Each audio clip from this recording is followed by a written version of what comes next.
Hi all, അസ്സലാമു അലൈക്കും. Welcome back to Silna's kitchen.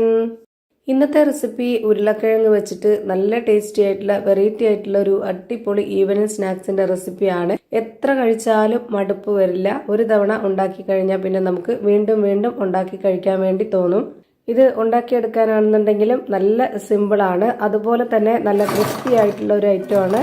ഇത് എത്രത്തോളം ക്രിസ്പി ആണെന്നുള്ളത് ഞാനിപ്പോൾ കാണിച്ചു തരാം. പുറം ഭാഗം നല്ല ക്രിസ്പിയും അകം നല്ല സോഫ്റ്റ് ആയിട്ടിരിക്കുന്ന ഒരു അടിപൊളി ഐറ്റമാണ്.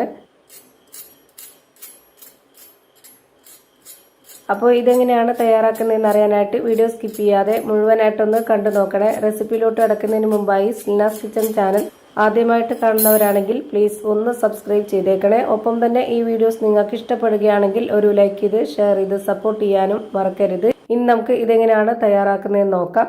ഇതിനായി ആദ്യം തന്നെ ഒരു മീഡിയം സൈസിലുള്ള 2 ഉരുളക്കിഴങ്ങ് തൊലിയെല്ലാം കളഞ്ഞതിന് ശേഷം ഇതേപോലെ ചെറുതായിട്ട് കട്ട് ചെയ്തെടുത്തിട്ട് ഒരു ചെറിയ മിക്സിയുടെ ജാറിലേക്ക് ഇട്ട് കൊടുത്തിട്ടുണ്ട്. ഇനി ഇതിലേക്ക് ഒരു സവാളയുടെ ചെറിയൊരു ഭാഗം കട്ട് ചെയ്തിട്ട് ഇതേപോലെ എടുത്ത് അതും ഇട്ട് കൊടുത്തിട്ടുണ്ട്. ഇനി ഇതിലേക്ക് 1/2 കപ്പ് അളവിൽ വെള്ളം ഒഴിച്ചു കൊടുത്തിട്ട് ഇത് നന്നായിട്ടൊന്ന് അരച്ചെടുക്കാം. ഇത് അരച്ചെടുത്തതിന് ശേഷം ഇതൊന്ന് മാറ്റി വെക്കുന്നുണ്ട്. അടുത്തതായിട്ട് ഒരു ബൗളിലേക്ക് 250 ml കപ്പിന്റെ അളവിൽ ഇതേപോലെ നിറച്ചാണ് എടുത്തിട്ടുള്ളത് കടലമാവാണ് ഇട്ട് കൊടുക്കുന്നത്. 1/2 കപ്പ് അളവിൽ ഇട്ട് കൊടുക്കുന്നുണ്ട്. അതിന്റെ കൂടെ തന്നെ ഇതേ കപ്പ് അളവിൽ അരിപ്പൊടിയും കൂടെ ഇട്ട് കൊടുക്കണം. 1/4 കപ്പാണ് എടുത്തിട്ടുള്ളത്. വറുത്ത അരിപ്പൊടി വേണം ഇട്ട് കൊടുക്കാനായിട്ട്. ഞാനിപ്പോൾ ഇവിടെ ഈ ഒരു 250 ml കപ്പിന്റെ അളവിൽ തന്നെ 1/4 കപ്പ് അരിപ്പൊടിയും കൂടെ ഇട്ട് കൊടുത്തിട്ടുണ്ട്. ഇനി ഇതിലേക്ക് വെള്ള എള്ളോ കറുത്ത എള്ളോ ഏത് വേണമെങ്കിലും ഇട്ട് കൊടുക്കാവുന്നതാണ്. ഞാനിവിടെ 1 ടേബിൾ സ്പൂൺ അളവിൽ കറുത്ത എള്ളാണ് ഇട്ട് കൊടുക്കുന്നത്.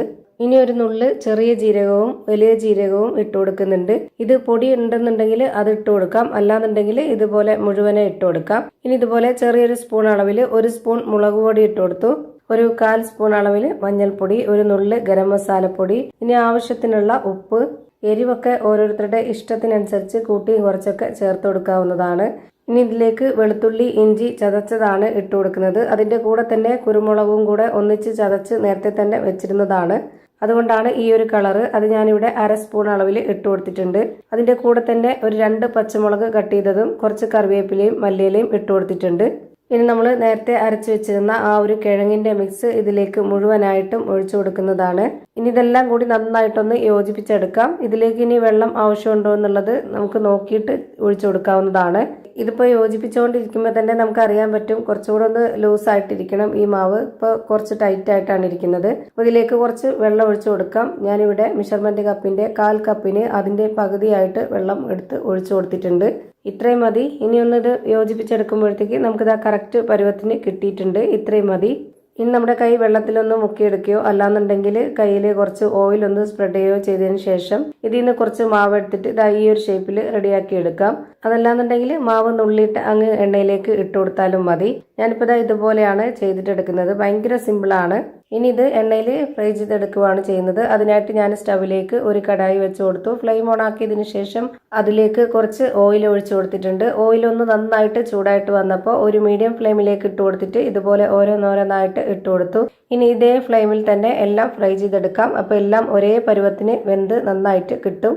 അതുപോലെ ഇത് വെന്തുകൊണ്ടിരിക്കുമ്പോൾ തന്നെ നമ്മൾ ഇതുപോലെ ഇടയ്ക്കിടയ്ക്കൊന്ന് ഇളക്കി ഇട്ട് കൊടുക്കുക. അപ്പോൾ എല്ലാം ഒരേപോലെ വെന്ത് കിട്ടുന്നതാണ്. ഇപ്പോൾ ഇത് നന്നായിട്ട് ഫ്രൈ ആയി കിട്ടിയിട്ടുണ്ട്. ഇനി നമുക്കിത് എണ്ണയിൽ നിന്ന് കോരി മാറ്റാം. പുറം ഭാഗം നല്ല ക്രിസ്പി ആയിട്ട് അകം നല്ല സോഫ്റ്റ് ആയിട്ടുള്ള ഒരു അടിപൊളി പലഹാരമാണ്. ഒരുപാട് എണ്ണ ഒന്നും കുടിക്കാത്ത നല്ല ടേസ്റ്റി ആയിട്ടുള്ള ഒരു പലഹാരമാണ്. അപ്പോൾ ഇത്രയേ ഉള്ളൂ ഇന്നത്തെ വീഡിയോ ഇഷ്ടമായ ലൈക്ക് ചെയ്യാനും കമന്റ് ചെയ്യാനും ഷെയർ ചെയ്യാനും മറക്കരുത്. അപ്പോൾ ഇത്രയേ ഉള്ളൂ ഇന്നത്തെ വീഡിയോ ഇഷ്ടമായാൽ ലൈക്ക് ചെയ്യാനും കമന്റ് ചെയ്യാനും ഷെയർ ചെയ്യാനും മറക്കരുത്. അതുപോലെ തന്നെ ഞാനിടുന്ന പുതിയ വീഡിയോസ് നോട്ടിഫിക്കേഷനായിട്ട് കിട്ടുന്നതിന് വേണ്ടി സബ്സ്ക്രൈബ് ചെയ്ത് ബെല്ലൈക്കൺ അമർത്തി അതിൽ ഓൾ എന്ന ഓപ്ഷൻ എനേബിൾ ചെയ്ത് കൊടുക്കാനും മറക്കരുത്. പുതിയൊരു വീഡിയോയുമായി വീണ്ടും വരും. Thank you for watching.